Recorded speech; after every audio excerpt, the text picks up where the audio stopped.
Welcome to Table Talk. I'm Frankie, and today we're gonna take a look at the Z-95 Headhunter expansion pack for Star Wars X-Wing Miniatures game. So, this is one of the two Rebel ships in the newly released Wave 4 of ships for X-Wing.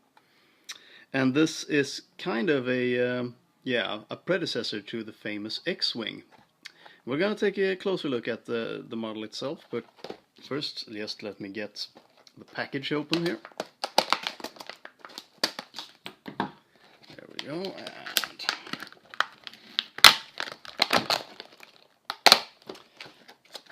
we'll start by taking a look at the maneuvers. So here we have the maneuver lists, and well, it's not really that exciting. I mean, no hard ones, no 5. Well, that's not really that surprising maybe, and only a 3 choreograph turn.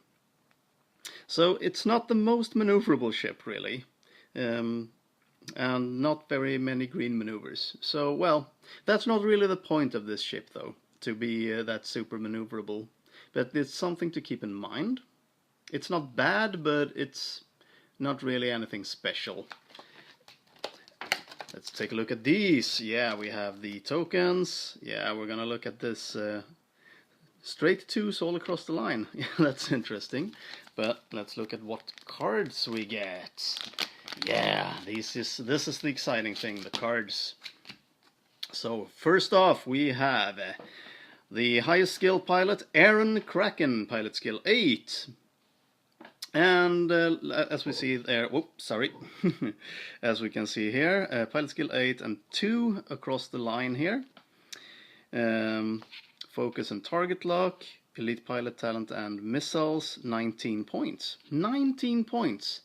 And this is the most expensive and highest skilled pilot for this ship. So this ship is really cheap, especially when it comes to Rebel ships. So his pilot ability: after you perform an attack, you may choose another friendly ship at range 1. That ship may perform 1 free action. This is really cool, and I think especially since he's so cheap, that he's gonna show up as a filler in quite a lot of lists, because that ability can be super useful.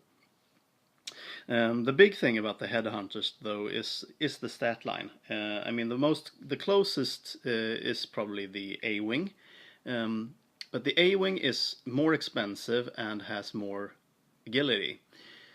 So, well, it's an interesting trade-off. There have been some discussions about running a Z-95 Swarm. I'm not sure how effective that would be. But well, I think we get back to that when we take a look at the upgrade cards that come with it. So let's take a look at the next pilot. And this is the guy that many people are excited about, Lieutenant Blunt. Pilot skill 6 and cost 17. When attacking, the defender is hit by your attack even if he does not suffer any damage. So what does that mean, really? Well, it means that specific weapons that have additional effects when they hit, such as ion weapons and assault missiles, it doesn't matter if they do any damage or not, the extra ability will still trigger. And also, if you shoot at an enemy that has a stealth device, even if you don't do any damage, you still remove the stealth device because the ship has been hit, technically. So that's what this guy is for. He's situational, but he's really cool, and I think he's also going to show up in a lot of lists just as a kind of a silver bullet against specific things, or with munitions or stuff like that. I kind of like him. And then we have the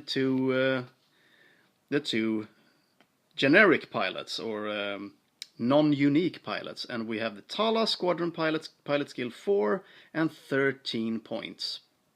Nothing special there, only the missile, no elite pilot talents for this one.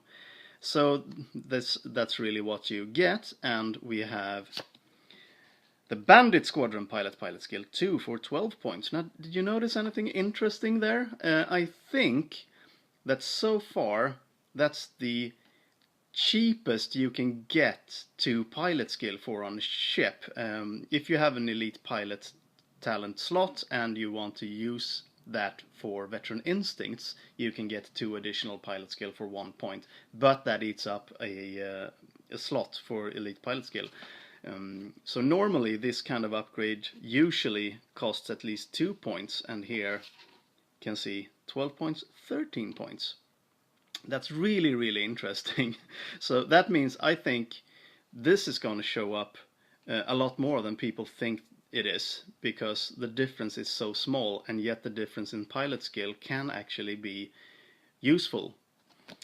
So that's the pilots, and then we have the normal reference cards. Not really interesting. Let's look at the upgrade cards.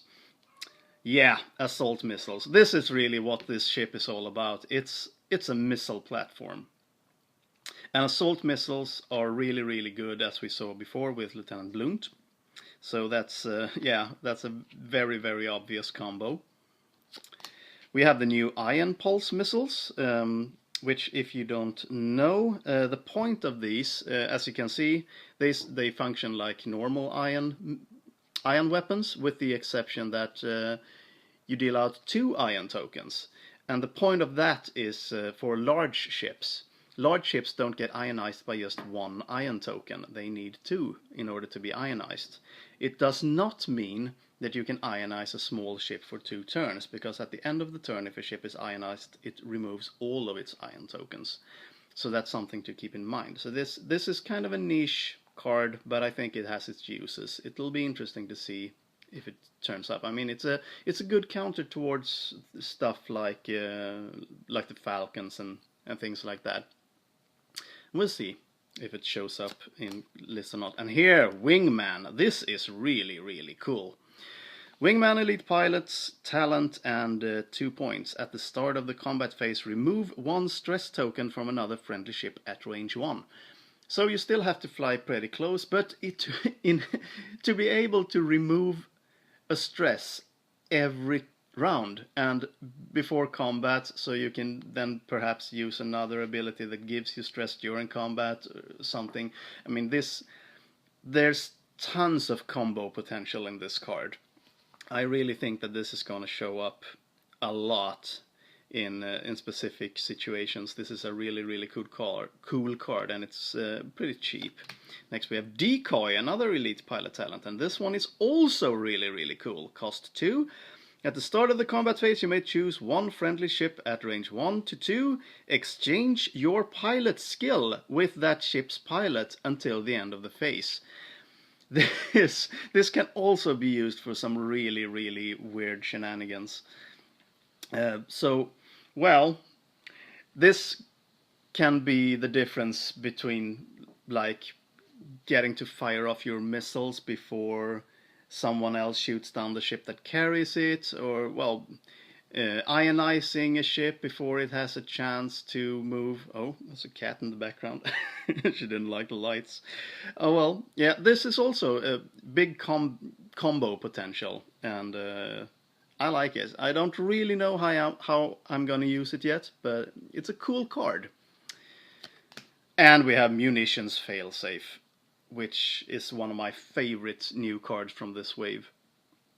Cost 1 modification: when attacking with a secondary weapon that instructs you to discard it to perform the attack, do not discard it unless the attack hits. So it's useless to put on Lieutenant Blunt, because his secondary attacks and all his attacks always hit, so this does nothing for him. But for everyone else, it can do wonders. I mean, if you have normal Z-95s with assault missiles, then you guaranteed the splash damage, which can do wonders against swarms. So, well, we'll see what this will do for the meta, if people are really going to use a lot of swarms. But there are still other cool stuff you can do with this, like, for instance, use it together with the ion pulse missiles, because that's guaranteed ionization. Well, it's guaranteed ionization with Lieutenant Blunt, and with munitions failsafe, then if you shoot it away and miss, you still get to keep it and try again next turn. So, well, it's not guaranteed, but it's a heck of a lot better than just missing and discarding the card and wasting the points. So, those are the cards. So, finally, let's take a look at the ship itself here. And as we could see before, it looks somewhat similar to the X-Wing, but it has a slightly different cockpit. It only has 2 wings instead of 4, but yeah, it's quite recognizable. Slightly different color scheme. When I first saw the pictures of this ship, I wasn't really that interested by it, but now when I actually have it, holding it in my hand, yeah, I like it. It looks very sleek. It looks very kind of like fighter pilot-y-esque thing. Yeah, this is a cool ship. I expect this is one we're gonna see a lot of. Not because it's a really, really good ship, but because it's a really, really cheap ship. And people like that. So even if it's the basic versions of it are really nothing special, but they're really, really cheap. And well, they still have lots or a bit more staying power than the normal TIE fighters, which kind of share the same price range. With the exception that they don't shoot as hard, so you need to get in closer with them or do other stuff like missiles and such in order to keep them interesting.